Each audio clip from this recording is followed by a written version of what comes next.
Anyone keeping up with their favorite games and franchises has probably felt this heartache more than once. The excitement of learning that a new, amazing entry in your favorite series is on the horizon, or sometimes even wholly new and original IPs, and keeping a sharp eye out for any potential news or perhaps a leak or anything really. Perhaps it even gets far enough that you get the chance to get your hands on a demo at a trade show, or it gets released publicly. But then, the crushing defeat comes. Suddenly, almost completely out of left field. Without warning, without ceremony, that new game suddenly meets a terrible fate. Cancelled. No longer in production, and no longer coming to a store near you. All of us horror fans felt that pain, and continue to feel the sting as the parent company behind it slowly dismantles its legacy to the point of near meaninglessness. When the upcoming Silent Hills was cancelled, it's been the talk of the gaming community, die-hard horror fans, and even casual gamers alike, as the 9th entry in the franchise lies dead on the delivery room floor. But I want to take some time and look back at a few other horror games that shared terrible fates as well. Games that, for one reason or another, had their plugs pulled and the lights shut off before we even got our hands on them. Some of these did eventually lead to fully realized games of their own, but they were sharply contrasted to the original vision that was cancelled. Let's talk about the top 5 cancelled horror games that aren't Silent Hills.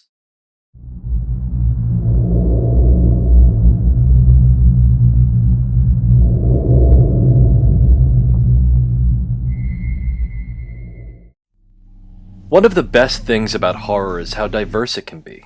It doesn't have to conform to any sort of preset genre tropes or game design must-dos. The only thing that matters with a horror game is that it's, well, scary.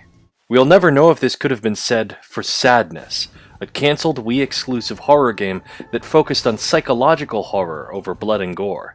There was a lot of cool concepts being floated around, talk of open-ended interactivity with the world, for instance breaking off the leg of a chair to use as a club, or breaking a mirror and grabbing up the shards to cut with. The best part was the Slavic folklore-inspired horror with werewolves and witchy women. A very intriguing live-action trailer showcased some of these ideas, showing an actress both performing the Wii Remote actions and the in-game ones. It was stark and drear-looking, with black and white visuals and a pre-World War I setting. With the Revolutions, as it was known at the time, focus on innovating gameplay through motion, it was awesome to see a genre like horror get the same treatment. Or so it looked. Years passed, and soon it began to look as though there might not actually be a game behind the live-action trailer and cool-sounding descriptions. Not a trailer, not a screenshot, not a shred of anything that looked like gameplay ever surfaced, and the game began to take on the new title of Vaporware. Not a single word from the developers came after 2009, and that was the end of that. In the years that followed, it was revealed that almost nothing had ever been completed on the project, beyond the script and a single 3D object, apparently a minecart. The game was finally publicly confirmed to be abandoned in 2010 by its composer, and that was that.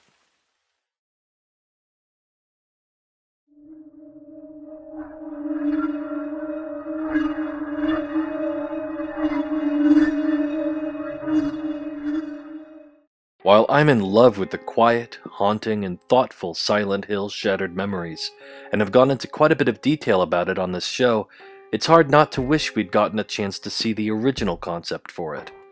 Far removed from the sorrowful reimagining of Silent Hill 1, Cold Heart followed Jessica Chambers, an emotionally stretched and anxiety-riddled college student who becomes lost in Silent Hill after a freak snowstorm causes her to crash her car on the way to visit her parents. Designed from the ground up for the Wii, Cold Heart would have implemented a fully motion-controlled combat system, not unlike obscure The Aftermath, and would have had a much more robust set of features than what the final game managed to have. The harsh cold would have affected the player, and staying out in the storm could prove your undoing. There were survival mechanics not unlike those talked about in the early stages of Resident Evil 5's development, like trying to stay indoors as much as possible, or finding warmer clothes, or even fire if possible. This idea did carry over somewhat, not into Shattered Memories, but past it into Silent Hill Downpour, as avoiding the rain was a big part of outdoor exploration. This game sounded amazing, and while I'm happy with the product we finally received, Cold Heart definitely looks like something we all would have enjoyed.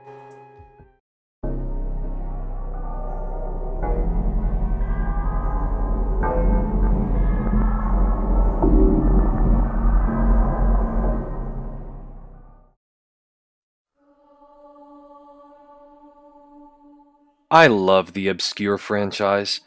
More or less the swan song of the classic PlayStation 2 era of horror, the original game and its sequel were a wonderful creep fest, with tons of interesting concepts, simply incredible music, and were actually rather innovative for their time, most notably creating Alan Wake's light versus darkness mechanic nearly a decade before that game even came out. The final entry in the series, Obscure: The Aftermath, ended on a grim cliffhanger that saw more than half of the main cast killed horribly and a potentially apocalyptic third entry on the horizon. After waiting years for anything, finally an announcement came. The third title, called Obscured, or Obscure D, was announced for Xbox 360, PlayStation 3, and PC, as well as a tie-in game for 3DS. I was pretty excited for this, as this promised to wrap up the story and bring back all of the returning survivors of the previous two games. Sadly, the game disappeared suddenly with the shuttering of its developer, Hydravision. The story of Obscure more or less ends here, although the franchise saw a reboot thing called Final Exam, which is a cartoony side-scroller beat-em-up.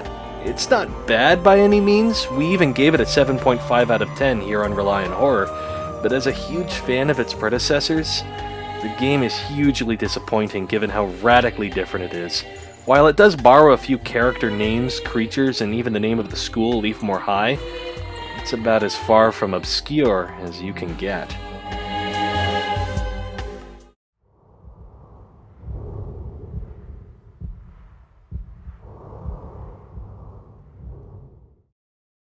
Wait, isn't this where we came in? Guillermo del Toro, legendary horror filmmaker, was working with THQ to get a trilogy of hardcore horror games off the ground, starting with Insane. There was an announcement teaser, some disturbing Lovecraftian concept art, and then the great sadness. THQ canceled the project as the whole company went defunct in 2013. The rights are now in the hands of Del Toro, but after the all-too-familiar cancellation of his second attempt to get into gaming, Silent Hills, who knows where it will go from here. Although he is still friends with Hideo Kojima, so you never know.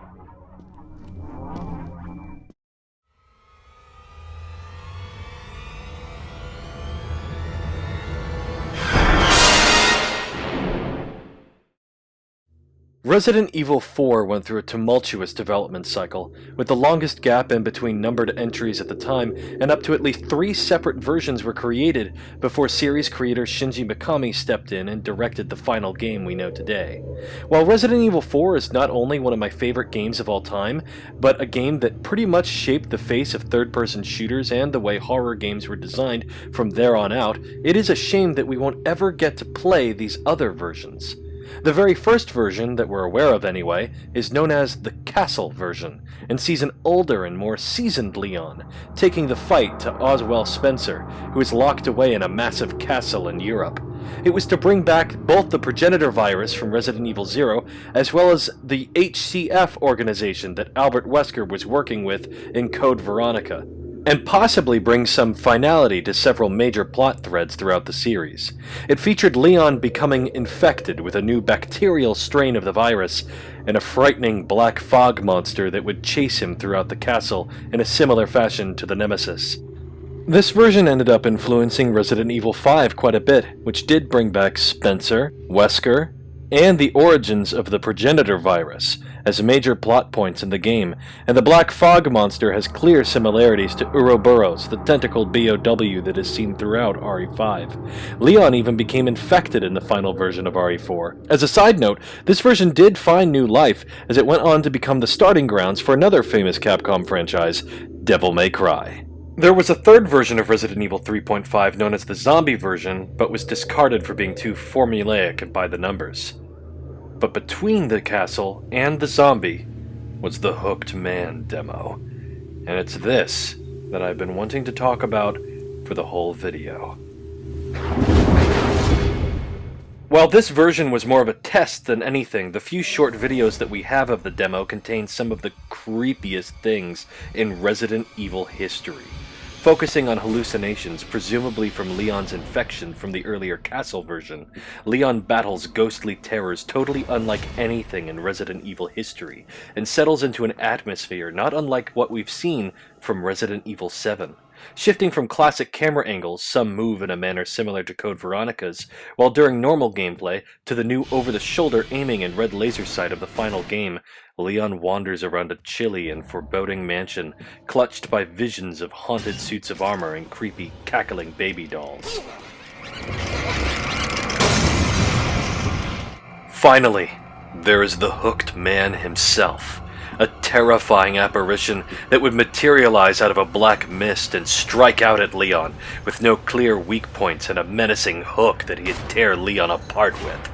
Again, even as just a demo video, it's a chilling experience that walks a line between Resident Evil Remake and Fatal Frame 2. Leon's hallucinations make it difficult to ever quite get a grip on what is real and what isn't, and it fits in well with the atmospheric direction of the original titles. The Hooked Man is a menacing enemy and leaves a lasting impression despite basically being nothing at all, and his model clearly being used as a Ganado later on in Resident Evil 4's development.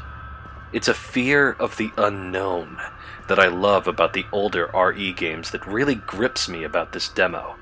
This video makes me petrified to think of an entire RE experience like this, battling with reality in a similar fashion to Isaac Clarke's fugue state trip through hell in Dead Space 2, and facing visions of nightmares that could potentially be out of this world. Resident Evil has always been an insanely grounded series when it's come to its creatures. There has always been an emphasis on being able to tell what something was once, to be able to see the poor, twisted creature within. While that's effective and relatable, the thought of creatures potentially so alien is terrifying to me. And not only do I find it a huge shame that the Hooked Man demo never became a fully fleshed RE game, but that of all the ideas from Resident Evil 3.5's various stages of development hell that have been taken into the fold of RE lore since, this terrifying otherworldly hallucination concept has not. All that said, the footage we've seen from the upcoming Resident Evil 7 has me incredibly excited, as there is a lot of DNA from this unfinished version of RE4 in its visuals and pacing, and the appearance of ghosts has my hopes up that the Hooked Man's concepts may be making their way back into Resident Evil.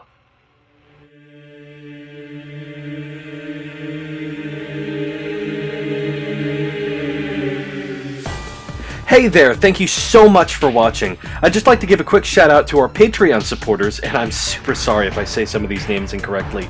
Mark Gregory, Gareth McElvery, Mark Poley, Jacob Libbenmoyer, Ross, Hanno Stockenhausen, Whitney Chavis, Andrew Binney, Jeremy SFX Wheatman, and Jennifer Hookway. Thank you guys so much for believing in us enough to support us. If you liked what you saw here, please consider hitting those like and subscribe buttons. And if you'd like a chance to watch the latest episodes of the Rely on Horror Show 2 whole days early, why not consider supporting us through our new Patreon? There's lots of other great rewards, including film commentaries, artwork, custom yarnies, Google Hangouts, lots of fun stuff.